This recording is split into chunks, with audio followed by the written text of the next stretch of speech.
They've been together since 1993, formed in the beautiful town of Madison, Wisconsin. In 1995, their debut album came out. Since then, it's been 17 million records sold, and they've toured the world. Ladies and gentlemen, always a pleasure to have back at KROQ, Garbage. I thought you were going to say 17 million years. It just feels like that, I think. Does it feel like 17 million years? Something like that. All right, let's identify for the kids listening at home. Hold on. Shirley? She's not authorized to touch the bell. Shirley, have you taken the bell course? The safety course? I don't need the safety course for the Well, bell. we Are don't you let kidding? anyone just ring the bell. You don't Except just, you. Eat me. You don't just jump in a car and start driving until Dad has shown you what's what. Yes, Come I on. do. I've done Okay. that my whole life. It hasn't done All me right. any harm. Take the bell away from my There's something better. Take this bell away. Seriously, because I can feel that I'll just abuse it. Yeah. Who's tough to in the resist. room for the kids listening at home? Who's here today? Duke? Butch. Steve. Surely. Wow, got the whole band. All of us. Or Sweet. Whole band. All right, we got a lot of ground we got to cover in just a few minutes, and the band is going to be performing live in a little bit too. Let's take it back to the beginning, Butch, and I think this is a question for you. What's going on in Madison, Wisconsin in 1993 that makes you think, hey, it's time to make a band?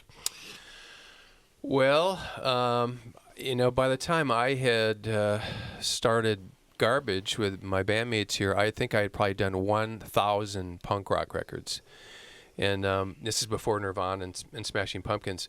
And I was just getting tired of bass, guitars, and drums. And Steve brought in a Public Enemy record one day, and I listened to it, and to me that was like one of the most exciting albums I'd ever heard because they were using samplers that just sounded crazy. So we bought some samplers, and Duke and I and Steve started doing remixes, and that sensibility sort of inspired us to start Garbage. And Was that right after Nirvana? Or had you done something in between? It was maybe a year and a half, 2 years after Nirvana. After I did Nirvana, I did Siamese Dream, and I think I worked with Soul Asylum and a handful of other bands. But I was ready to just change course. So you knew these guys, you knew Steve, you knew Duke, and had known them for a long time, and then you decided, let's really ruin this and bring a girl in. Hey! Right, we're having so much fun, but how can we? Hey, was your vision from the beginning always that you would have a lady singer? Yeah, I mean, we thought that would be cool from the get-go, just because... Why? Because ladies are cool. Yeah, and we'd always been in bands with dudes, so... We're going to have to move the bell. Just like, I think so. let's change it so up. are girls. Tell us about, if I recall correctly, you weren't thrilled with your audition? Or you hated it? Or you Yeah, it was a bit nervous? of a Too nervous? Or? hated fiasco. us. Fiasco's pretty I bad. hated them and they hated me. No, we just didn't click that day for a lot of different reasons, but we sure did click later on. Yes, you did. Now there's the bell. What's wrong with I you? was going to do the bell, but I saw that you were very upset that I was I'm abusing not the really bell. upset. Shirley, what did you think? What did you think when you met the guys and you guys said, "Hey, what do you want to do? You want to do this or not?" Was it something that was automatically easy for you to say yes to, or is it something you were kind of unsure about wading into? I thought they were the best bunch looking dudes I'd ever met in my life, and I signed up immediately. Musically, though, you guys all spoke the same language. No. No. I speak Scottish. They speak she American. spoke Scottish. I said musically. Oh, musically. Well, no, yeah. I mean, we got on really well immediately, and we had a good chemistry right from the start. And I don't know, the gods were with us, and we just enjoyed something sort of magical in a funny way. The whole ascent of our band was really blessed. Like, we were all in good health. Nobody died. There weren't any terrible accidents. You know, I like it was that nobody really died blessed. is one of the things that you're lucky. Yeah, That keeps the band going. it It sure does. does. But we are going. But we're about to go on tour, so who knows? Yeah. Well, Yeah. part of the reason you guys are here today, and this is the band Garbage in studio with us here on the Kevin and Bean Show, is that you are doing this 20 Years Queer tour to celebrate the 20th anniversary of your debut album. When you look back on the album now, obviously so many of those songs have become classics that we still play to this day at KROQ. Do you love it when you hear those songs? How do you feel about them now, 20 years on? Hell yeah, we love it. I didn't buy that. I don't think I believe that. The funny thing is we've been rehearsing for the last week or so, and we had to go back and relearn some of the tracks because we played them in 1995, but we have 5 or 6, we're working on a 6th album. So And we had to do what everybody thinks you do. You put the CD on and put headphones on. You play along till you remember the chords Even though and you remember had the lyrics. played them all a bunch, right? Well, a long time ago. Obviously, we played "Stupid Girl" and "Only Happy," some of the more songs that have been on the radio. But like "Dog New Tricks," we haven't played for 20 years. Were there songs that you never played live? No, I think we On the played album? everything on the first album because Okay. we had to. We only Well, had I guess so. 12 songs and a handful of B-sides. And when you play the Greek 1 week from tonight on October 8th, you'll be performing this entire album, right? And then other Garbage songs from the catalog.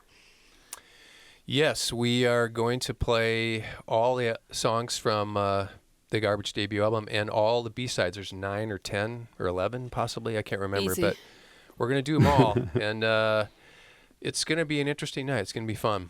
I got to tell you, and they call them on the deluxe reissue that's out now, and there are various permutations of it. They call them G-sides. These other songs that didn't make the original album. I couldn't believe the level of quality in the songs that you kept off the debut album at the time. I mean, I was so like "Subhuman." I think is one of my favorite Garbage songs ever, and I didn't know it. Me too. I didn't know it until this new reissue that came out. I mean, what a blessing and a bonus for Garbage fans to get this now. Well, Well said. You're going to hear it at the Greek Theater. We're still trying to figure out how to play it. Was that a difficult process leaving all those songs off? Because you have, I was looking at the list. What do you have, like 12, 13 songs that you left off of that album? Was that a difficult process? You know, the funny thing is, so one of the biggest tracks is Number One Crush. And I think at the time we thought, I don't know what, I think, Shirley, you said something like, the lyrics are just so ridiculous. We can't put this on the Well, I record. thought it was everyone would. I mean, it was very gothic, and I'd already encountered a lot of people thinking I was too goth anyway, and I was like, this is just going to eat into their hands, if we. But we couldn't resist putting it out in the end. You just couldn't Because help it's it. good, yeah. I read someplace that you were probably all of you used to pay a lot more attention to critics and people who would tell you whether you were good or bad, and it would hurt your feelings. Is that difficult, and are you better at it now? It's just Yeah, I've ignoring stopped giving a. But I like it.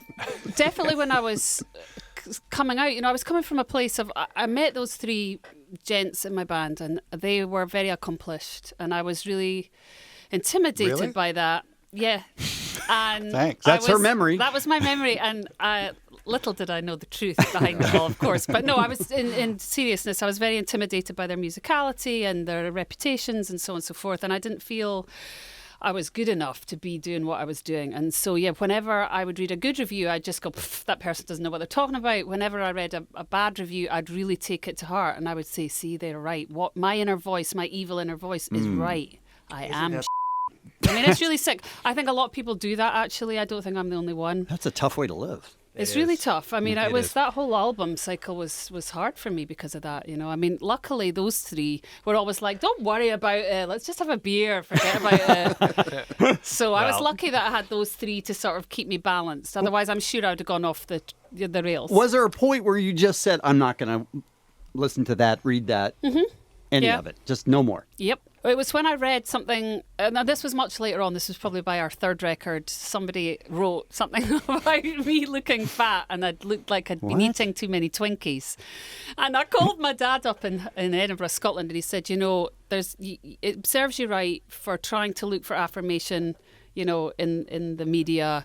You know better than that. Stop doing that. Stop reading about yourself. Grow up. And from then on, actually, I think I started just weaning myself off reading about myself. Off of Twinkies. Did he say? And the Twinkies too. Did your dad say eat fewer Twinkies as well? No, he didn't. Not at all. He was all for me eating lots of Twinkies. All right, we got to take a quick break. Garbage is here on the Kevin and Bean Show. Shirley and Steve and Duke and Butch. Bitch. That's a good new name for you, Butch. I like it. Bitch. They are back and in town playing at the Greek Phrase has been coined. 1 week from tonight.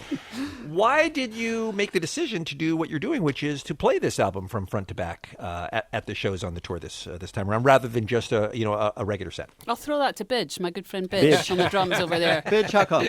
I think when we finished the tour for Not Your Kind of People, we discovered that we still have a fan base, and we were sort of excited to think about putting out a 20th deluxe anniversary edition, not so much for nostalgia, but just to actually celebrate that we'd been around for 20 years. And we really, that record really did change our lives in some ways. And when we went back and started listening to the mastering, it got us excited to go out and play these shows. And this is a small tour. We're only doing about 6 weeks or so. So it's going to be very selective. And I think for hardcore Garbage fans, it's going to be a real treat. Are you playing them in order, or are you trying to figure out like what to play next and how they fit together and We're all that? not I don't know. sure What do you yet. think we should do? We're in discussion. We're taking suggestions Rock, at this paper, point. scissors? Yeah, I think that's kind of how we'll do it. 20 years since the album. You were together for about a year and a half before this first record came out. Has there ever been a low point in Garbage where you thought it might not continue? Many times. But For reals. yeah, but not recently and not back then. I mean, we had a sort of crazy run for 3 records, you know. I mean, it was just all sort of joy and fun. Mm-hmm. And then probably somewhere around about 2001 when things got a bit hairy then, and then they went downhill fast. By about 2005, we'd had enough of each other for a bit. Not actually because we had enough of each other, but just because the music business had changed so much, it was unpleasant for us to exist in as the kind of band we were and the kind of people we were in. So we sort of took a break. That's really interesting. I mean, you know, we all love the music. We love music. We follow the music industry, but it's interesting to hear your perspective from inside that. So it just wasn't a fun job anymore after a while until you waited long enough where it was again. Pretty much. I mean, correct me if I'm wrong here, but the way I remember it was our record company said, you know, alt rock's dead.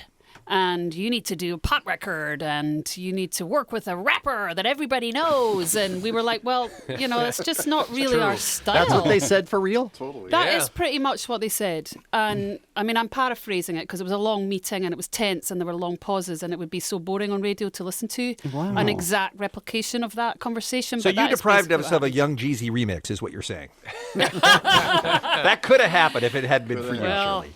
yeah, maybe so. But we felt it was really phony and wasn't really where we were coming from in a funny way. It just felt like too manufactured, and I don't know. Let me ask you another question about the debut album that we're celebrating the 20th anniversary of. The song Queer, I'm trying to put myself back in the mindset of a guy in 1995 hearing that song on the radio for the first time. It seems to me that it would have really stood out as being something completely different than anything else anyone else was making at the time. Is that accurate? I love that song. Me too. You know, when we went back and remastered the first album, I think to all of us it has a odd sound to it. Mm-hmm. And part of that sound is from our using samplers. Like almost 90% of the tracks at some point went through the samplers and either got cut up or chopped up or pasted around.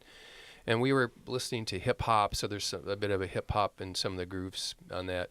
But it definitely is an odd sounding album, and that track Queer is probably one of the most sort of unusual tracks compared to some of the more rock songs on the debut album. It was one of the first songs that Shirley sang on, and she brought this persona to it that we worked around. We had this demo where we were doing our own like ridiculous, own vocals on it, and Shirley came and she gave it this persona, and that basically what guided us to. And then the rest of you changed the music to fit her. Well, a lot of it, singing. yeah. But Kind I of also worked think around her what's voice. special about that song is the lyrical content. At the time, nobody. It's very fashionable now to do it, but back in 1995, it wasn't au courant at all to talk about the LGBT. Hey, English only, Shirley. English only here on the Kevin and Bean Show, all right? Sorry. Jesus. Enough German. It wasn't fashionable to talk about the LGBT community in any way, shape, or form, and so it was kind of bold to hear that on radio back then. I mean, it's almost inconceivable now that 20 years have passed, but... Hey, knock on wood, you guys are still here and friends. We're still here and friends. I know, I was mean, thinking we're about all- that this morning. We're You all guys... so lucky to still be together, you Yeah, know? we are. lucky. Yeah. Ring the bell. Ring the bell. You guys, this is hot in here. All right, we are going to take you down the hall to the Red Bull Sound Space here at KROQ. Have you seen it? It's a beautiful room, just a few is. feet from where we're great. sitting right now. And y'all are going to perform live for us, right? Yep. Allegedly. Allegedly. I can't wait.